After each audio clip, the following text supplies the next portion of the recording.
Hello दोस्तों, नमस्कार। जय हिंद, जय भारत, वंदे मातरम। NCB education hub YouTube channel में आप सभी मित्रों का हार्दिक अभिनंदन है।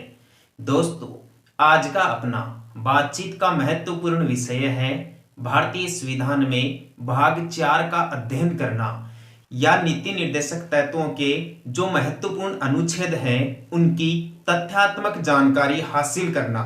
आइए दोस्तों, क्लास प्रारंभ करते हैं। आज का अपना अध्ययन का जो बिंदु है उसका नाम है दोस्तों नीति निर्देशक तत्व। नीति निर्देशक तत्व। नीति निर्देशक तत्व। दोस्तों, ये जो नीति निर्देशक तत्व है इनका मतलब क्या है? इनका मतलब होता है दोस्तों राज्य की नीति निर्धारक करने वाली जो नीतियां होती है या जो तथ्यात्मक विचारात्मक जो बातें होती है गवर्नमेंट की, उसे ही अपन दोस्तों नीति निर्देशक तत्वों के नाम से जान सकते हैं। ये जो नीति निर्देशक तत्व होते हैं वो संविधान के द्वारा राज्यों को प्रदान किए जाते हैं, न कि नागरिकों को। मौलिक अधिकार तो डायरेक्ट नागरिकों को दिए जाते हैं, जबकि ये जो नीति निर्देशक तत्व होते हैं वो हमारे देश का संविधान राज्यों को प्रदान किया गया है भाई, कि राज्य नीति निर्देशक तत्वों की व्यवस्था करें नागरिकों के हित में। आ गई बात समझ में? ठीक है। दूसरी जो विशेष बात होती है नीति निर्देशक तत्वों के मामले में वह यह है कि जो मौलिक अधिकार होते हैं वो तो दोस्तों वाद योग्य होते हैं। वाद योग्य का मतलब उनको न्यायालय के द्वारा लागू किया जाता है, जबकि जो नीति निर्देशक तत्व होते हैं वो अवाद योग्य होते हैं, यानी इन्हें न्यायालय के द्वारा लागू नहीं किया जा सकता। आ गई बात समझ में? अब देखिए आगे आपसे यहां सवाल पूछ लिया जाएगा कि नीति निर्देशक तत्व या नीति निर्देशक सिद्धांत भारतीय संविधान में कौन से देश के संविधान से ग्रहण किए गए भाई? किस देश के संविधान से ग्रहण किए गए? नीति निर्देशक तत्व भारत में आयरलैंड के संविधान से ग्रहण किए गए भाई। कौन से देश के संविधान से? आयरलैंड के संविधान से ग्रहण किए गए, या फिर आयरलैंड से ग्रहण किए गए, अपन ऐसा बोल सकते हैं। आयरलैंड दोस्तों उत्तरी अटलांटिक महासागर में एक द्वीपीय देश है, ठीक है। तो जो आयरलैंड है और ये यूरोप महाद्वीप के अधीन आता है, तो आयरलैंड देश के संविधान से भारतीय संविधान में नीति निर्देशक तत्व ग्रहण किए गए। दूसरी बात देखिए, नीति निर्देशक तत्वों का उल्लेख कहां किया गया है भाई? अपना जो भारत का संविधान है उसमें इनका उल्लेख कहां किया गया भाई? इनका उल्लेख किया गया दोस्तों भारतीय संविधान के भाग 4 में। भाग 4 में मूल संविधान में नीति निर्देशक तत्वों का उल्लेख भारतीय संविधान के भाग 4 में किया गया।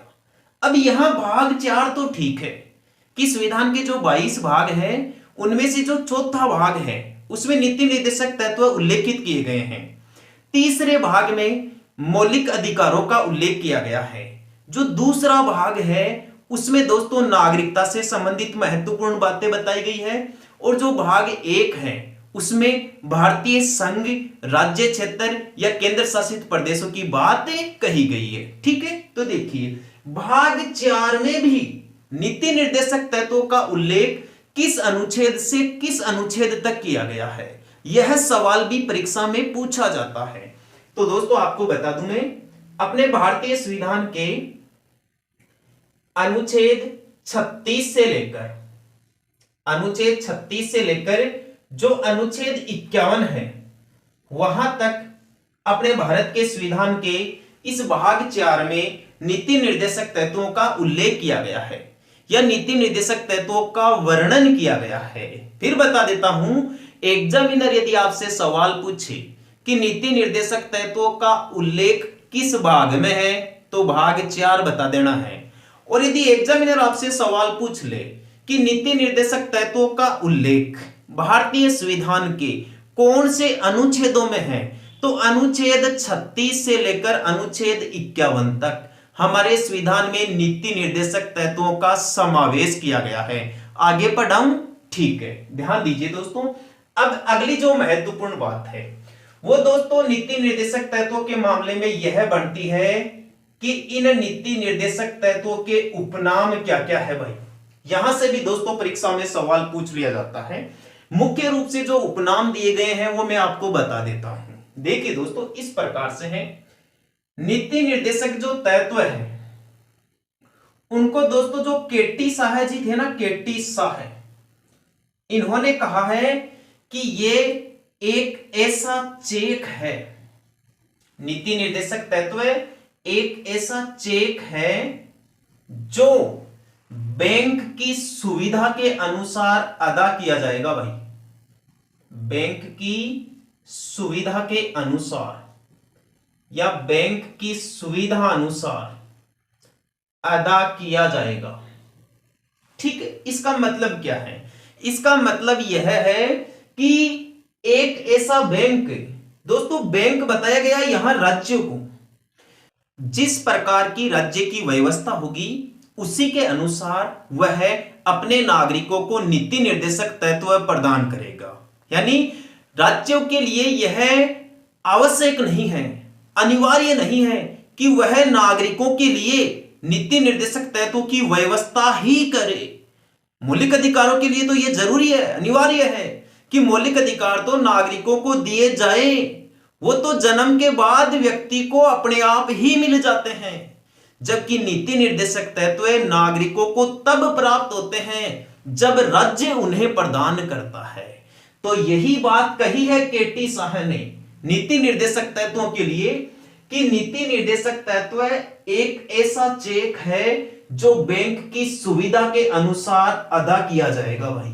आ गई बात समझ में? ठीक है, यदि आपसे पूछ ले कि केटी शाह ने क्या उपनाम दिया है नीति निर्देशक तत्वों को, तो इन्होंने कहा है कि यह बैंक की सुविधा के अनुसार अदा किया जाने वाला चेक है भाई, या चेक के समान है। दूसरा देखिए दोस्तों, जो अपने भारतीय संविधान के डॉक्टर भीमराव अंबेडकर हैं, डॉक्टर भीमराव अंबेडकर जी के कथन भी देख लीजिए भाई नीति निर्देशक तत्वों के मामले में। इन्होंने क्या कहा है? अंबेडकर जी ने कहा है दोस्तों, विशेषता वाला तत्व बताया भाई, विशेषता वाला तत्व। ध्यान रखना दोस्तों, आपसे पूछ ले कि नीति निर्देशक तत्वों को विशेषता वाला तत्व किस विद्वान ने कहा है? डॉक्टर भीमराव अंबेडकर ने। आगे की जानकारी देखें या अगला उपनाम देखें। तीसरा उपनाम इस प्रकार है दोस्तों, जो ग्रेनविल ऑस्टिन है, ग्रेनविल ऑस्टिन ने देखो क्या बताया है दोस्तों नीति निर्देशक तत्वों को। इन्होंने कहा है कि ये यानी नीति निर्देशक तत्व भारतीय संविधान की मूल आत्मा है, भारतीय संविधान की मूल आत्मा है। बहुत इंपॉर्टेंट सवाल, मूल आत्मा। यदि आपसे सवाल पूछ ले कि भारतीय संविधान की आत्मा या हृदय किस अनुच्छेद को कहा गया है, तो संवैधानिक उपचारों के मौलिक अधिकार को या अनुच्छेद 32 को कहा गया है। लेकिन दोस्तों यहां आप कंफ्यूज मत हो जाना।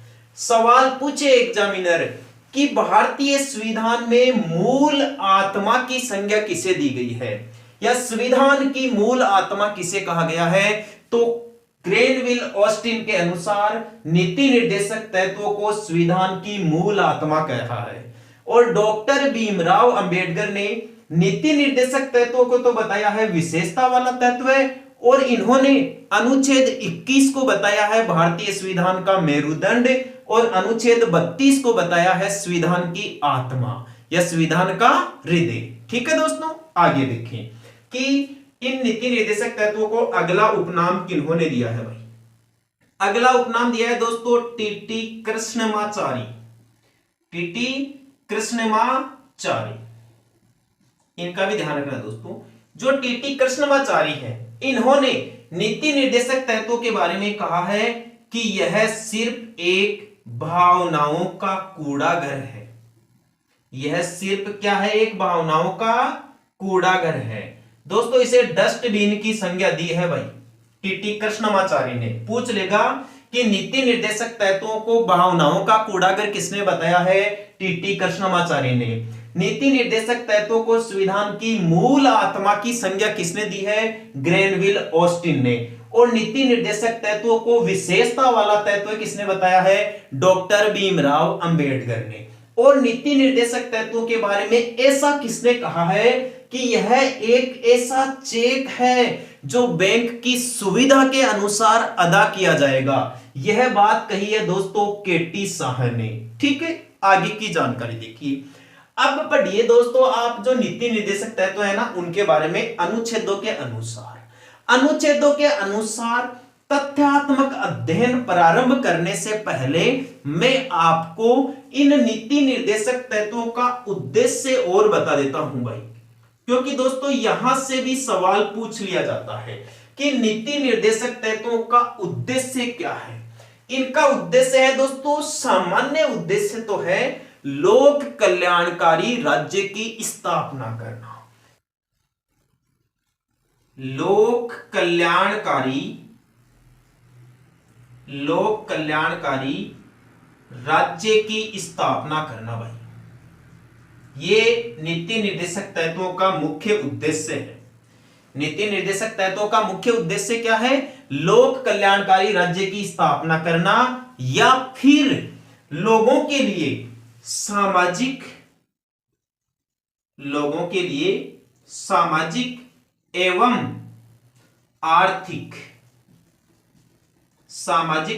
आर्थिक लोकतंत्र की स्थापना करना।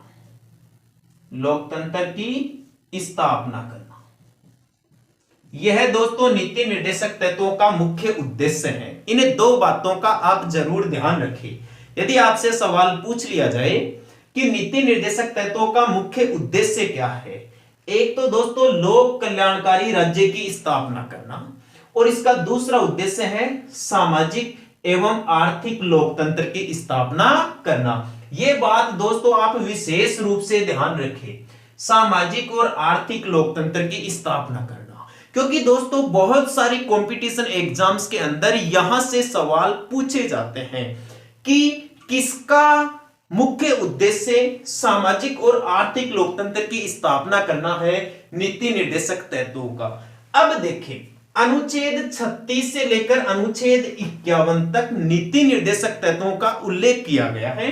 तो उसमें देखिए दोस्तों, सबसे पहले तो मैं बता देता हूं आपको अनुच्छेद 36 के बारे में कि अनुच्छेद 36 में किस बात का उल्लेख किया गया है।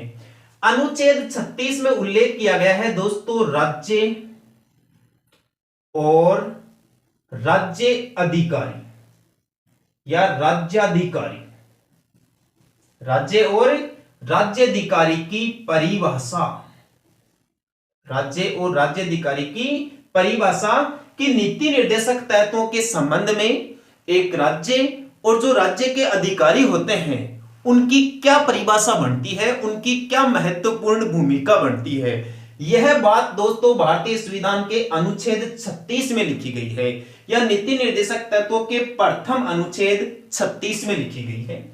अनुच्छेद 37 में उल्लेख किया गया है कि नीति निर्देशक तत्व अवाद योग्य है। नीति निर्देशक तत्व कैसे है भाई? अवाद योग्य। अवाद योग्य का मतलब है दोस्तों इन्हें कानूनी सुरक्षा प्राप्त नहीं है। जो नीति निर्देशक तत्व है उनको दोस्तों कानूनी सहायता या कानूनी सुरक्षा प्राप्त नहीं है, इसीलिए इन्हें अवाद योग्य माना जाता है। मतलब जिस प्रकार न्यायालय मौलिक अधिकारों को लागू करता है उस प्रकार न्यायालय इन नीति निर्देशक तत्वों को लागू नहीं कर सकता। यदि राज्य चाहे तो अपने नागरिकों के लिए नीति निर्देशक तत्वों की व्यवस्था कर सकता है, और यदि राज्य को लगता है कि यह उचित समय नहीं है या मेरे राज्य की परिस्थिति के हिसाब से उचित अवसर नहीं है नीति निर्देशक तत्वों को लागू करना, तो राज्य दोस्तों लागू नहीं कर सकता। इस मामले को लेकर अपन कोर्ट नहीं जा सकते कि हमारे राज्य ने हमें नीति निर्देशक तत्व नहीं दिए हैं। क्यों नहीं जा सकते? क्योंकि दोस्तों अनुच्छेद 37 स्पष्ट रूप से यह बात कहता है कि नीति निर्देशक तत्व अवाद योग्य है। परीक्षा की दृष्टि से भी दोस्तों अति महत्वपूर्ण क्वेश्चन है। बहुत सारे कंपटीशन एग्जाम में यह सवाल पूछ लिया गया है कि नीति निर्देशक तत्व अवाद योग्य है। यह जानकारी संविधान के किस अनुच्छेद में वर्णित है? यह अनुच्छेद 37 में वर्णित है। अगला अनुच्छेद देखिए दोस्तों, अनुच्छेद 38। अनुच्छेद 38 में लिखा गया है कि राज्य नीति निर्देशक तत्वों के अनुसार जन कल्याण के कार्य करेगा। भाई, जन कल्याण के कार्य करेगा। राज्य के द्वारा जन कल्याण के कार्य किए जाए, लोक हित में कार्य किए जाए या लोक कल्याणकारी कार्य किए जाए, यह बात किस अनुच्छेद में मिलती है? भाई, अनुच्छेद 38 में मिलती है। दोस्तों आज की वीडियो क्लास के ये महत्वपूर्ण कंटेंट है। यदि आप इस वीडियो क्लास की जानकारी यहीं पर याद करना चाहते हैं तो मेरे साथ एक बार रिवीजन कर लीजिए दोस्तों। आइए आज की वीडियो क्लास में दोस्तों नीति निर्देशक तत्वों के बारे में पढ़ा जाएगा। नीति निर्देशक तत्व भारतीय संविधान में आयरलैंड के संविधान से ग्रहण किए गए। नीति निर्देशक तत्वों का उल्लेख भारतीय संविधान के भाग 4 में अनुच्छेद 36 से अनुच्छेद 51 तक किया गया है। नीति निर्देशक तत्वों के उपनाम देखें। केटी शाह ने इन तत्वों को एक ऐसा चेक बताया है जो बैंक की सुविधा के अनुसार अदा किया जाएगा। वही फिर डॉक्टर भीमराव अंबेडकर ने नीति निर्देशक तत्वों के बारे में कहा है कि ये विशेषता वाले तत्व हैं। ग्रेनविल ऑस्टिन ने नीति निर्देशक तत्वों को संविधान की मूल आत्मा कहा है। और टीटी कृष्णमाचारी ने इन्होंने नीति निर्देशक तत्वों को भावनाओं का कूड़ाघर बताया है। नीति निर्देशक तत्वों का उद्देश्य है लोक कल्याणकारी राज्य की स्थापना करना और राज्य में नागरिकों को सामाजिक और आर्थिक न्याय प्रदान करे। भाई ठीक है, अब अनुच्छेद वाइज स्टार्ट कीजिए दोस्तों। अनुच्छेद 36 कहता है कि नीति निर्देशक तत्वों के मामले में एक राज्य और राज्याधिकारी की क्या परिभाषा होनी चाहिए। अनुच्छेद 37 में उल्लेख किया गया है कि नीति निर्देशक तत्व अवाद योग्य हैं, इन्हें किसी प्रकार की कानूनी सुरक्षा प्राप्त नहीं है। अनुच्छेद 38 में लिखा गया है कि राज्य को जन कल्याण के लिए या लोक कल्याण के लिए कार्य किए जाने चाहिए। दोस्तों यह है आज की अपनी वीडियो क्लास। उम्मीद करता हूं आपके यह जानकारी ठीक तरीके से समझ में आई होगी। यदि आपको लगता है कि मैं आपको ठीक तरीके से तैयारी करवा सकता हूं तो आज ही मेरे इस YouTube चैनल को सब्सक्राइब करें और वीडियो को लाइक तथा शेयर भी करें। कल फिर मिलेंगे दोस्तों इसी वक्त अपने इसी YouTube चैनल पर। तब के लिए धन्यवाद। जय हिंद, जय भारत, वंदे मातरम।